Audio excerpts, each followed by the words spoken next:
So Patty and Mick are walking down the road one day, and Mick's got a bag of donuts in his hand, and Patty can't help notice the smell coming out of him.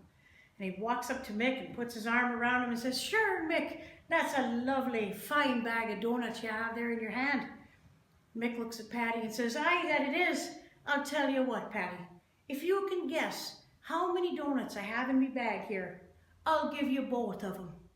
Betty bought some butter, but she said the butter's bitter. If I put it in my batter, it will make my batter bitter. But a bit of better butter, that would make my batter better. So she bought a bit of butter, better than her bitter butter, and she put it in her batter. And the batter 'twas not bitter, so 'twas better Betty bought a bit of. There once was a lady from Bright, whose speed was much faster than light. She set out one day in her usual way, but returned on the previous night. A maid with a duster made a furious bluster, dusting a bust in the hall. When the bust it was dusted, the bust it was busted, the bust it was dust. That's all.